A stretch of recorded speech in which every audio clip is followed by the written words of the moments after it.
नमस्कार,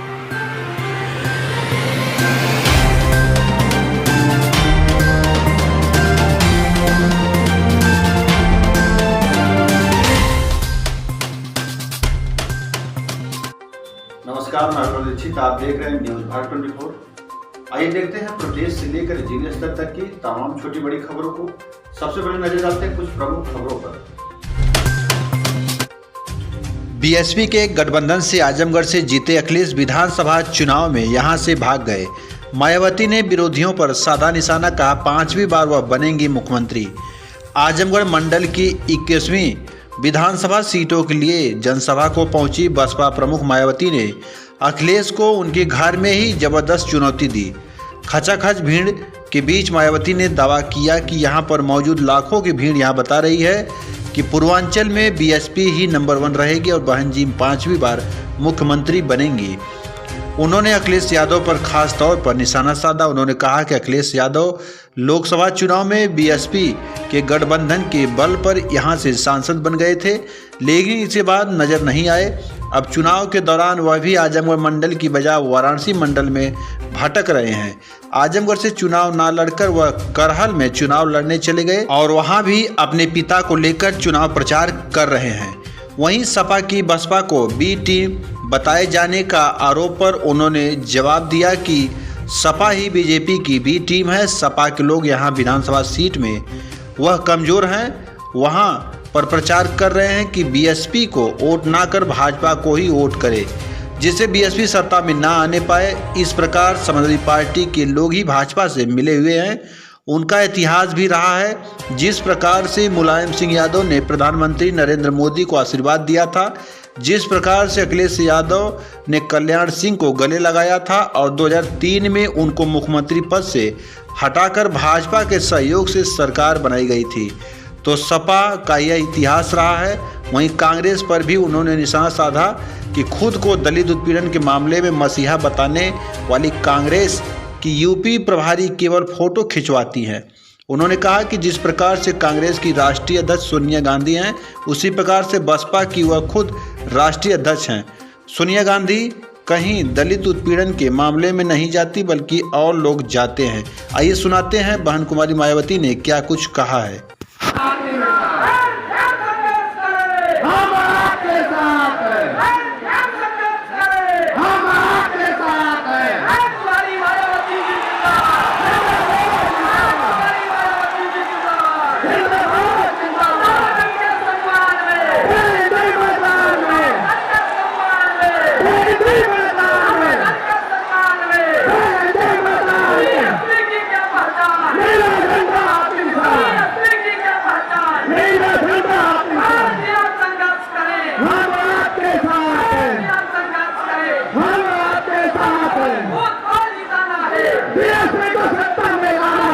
में लाना है और ऐसा आप लोग जरूर करेंगे, जबकि इसका या बहुत पहले से ही सपा मुखिया श्री अखिलेश यादव को भी ये एहसास था कि वे आजमगढ़ लोकसभा की सीट से बीएसपी के साथ गठबंधन करके ही ये चुनाव जीत पाए हैं।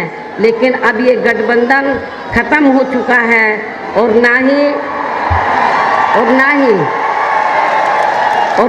अब वे अपने नए बनाए गए गठबंधन के उन साथियों की मदद से भी ये चुनाव जीत सकते हैं, जिनके एक मुखिया खुद ही यहाँ से मैदान छोड़कर अब वे वाराणसी मंडल में जाकर ये चुनाव लड़ रहे हैं। इसलिए ही सपा मुखिया इस बार यहाँ आपके आजमगढ़ मंडल से विधानसभा का चुनाव लड़ने की भी हिम्मत नहीं जुटा पाए हैं और तभी फिर इनको मजबूरी में अपने पिता की मैनपुरी संसदीय क्षेत्र के अंतर्गत आने वाली करल विधानसभा की सीट से ये चुनाव लड़ना पड़ा है। साथ ही वहाँ इनको अपनी मदद के लिए अपने बुजुर्ग व बीमार पिता को भी साथ में ले जाना पड़ा है। कहने का तात्पर्य ये है कि जिस पार्टी का मुखिया खुद पहले ही यहाँ आपका आजमगढ़ मंडल का मैदान छोड़कर चला जाए, तो फिर उस पार्टी के यहाँ से चुनाव लड़ रहे उनके उम्मीदवारों की स्थिति भला कैसी हो सकती है, इसका भी आप लोग खुद ही अंदाज़ा लगा सकते हैं।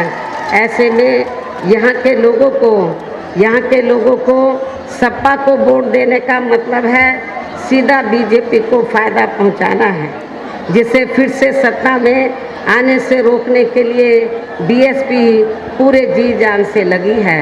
इतना ही नहीं बल्कि खासकर सपा व कांग्रेस के पास जब बीएसपी के विरुद्ध ज़्यादा कुछ बोलने के लिए नहीं बचा है, तो अब ये पार्टियां खिसियानी बिल्ली खंबा नोचे की तरह ही बीएसपी के लोगों को गुमराह करने के लिए जानबूझकर व षड्यंत्र के तहत ये कहती रहती है कि बीएसपी बीजेपी की बी टीम है, जिसमें रत्ती भर भी सच्चाई नहीं है, जबकि वास्तव में समाजवादी पार्टी ही बीजेपी की बी टीम है। पूर्ण बहुमत की सरकार जरूर बनाना है, तभी फिर प्रदेश में अमन चैन कायम होने के साथ साथ यहाँ सभी धर्मों व वर्गों के लोगों का सही से विकास व उत्थान आदि हो सकता है। साथ ही यहाँ अन्याय, अपराध, भय व भ्रष्टाचार मुक्त एवं विकास युक्त वातावरण भी पैदा हो सकता है, और तभी फिर यहाँ परम पूज्य बाबा साहब डॉक्टर भीमराव अंबेडकर एवं मान्यवर श्री कांशीराम जी आदि का भी सपना सही साकार हो सकता है। इस उम्मीद के साथ ही अब मेरा यही कहना है कि अब आप लोगों को हर पोलिंग बूथ को जिताना है, बीएसपी को सत्ता में लाना है। पूर्वांचल का ये आजमगढ़ मंडल आज ये भी संदेश दे रहा है, ये लाखों की भीड़ ये भी संदेश दे रहा है कि इस बार चुनाव में पूरे पूर्वांचल से बीएसपी ही नंबर 1 की पार्टी बनकर उभरेगी। पूरे पूर्वांचल से बीएसपी ही नंबर 1 की पार्टी बनकर उभरेगी, जरूर उभरेगी। और यहाँ अपनी पार्टी के नेतृत्व में 5वीं बार सरकार भी जरूर बनाएगी, और यहाँ अपनी पार्टी के नेतृत्व में 5वीं बार भी सरकार जरूर बनाएगी, और फिर यहाँ आपकी बहन जी भी 5वीं बार उत्तर प्रदेश की मुख्यमंत्री जरूर बनेगी। और ये आपकी जो अपार भीड़ है और भीड़ का जो जोश मैं देख रही हूँ, मुझे पूरा भरोसा है कि मैं फिर इस बात को दोहराना चाहती हूँ कि आप लोग इसके साथ ही पूर्व की तरह इस चुनाव में भी विरोधी पार्टियों ने विभिन्न रूपों में जो अपने हवाई व प्रलोभन भरे चुनावी घोषणा पत्र आदि जारी किए हैं, जिन्हें सत्ता में आने के बाद ये पार्टियां अधिकांश अमल में नहीं लाती हैं, तो उनके बहकावे में भी आपको कतई नहीं आना है, जिन पर से अब जनता का काफ़ी हद तक विश्वास ही उतर गया है। इसलिए इस मामले में बीएसपी किसी भी चुनाव में विरोधी पार्टियों की तरह अपना कोई भी चुनावी घोषणा पत्र आदि जारी नहीं करती है।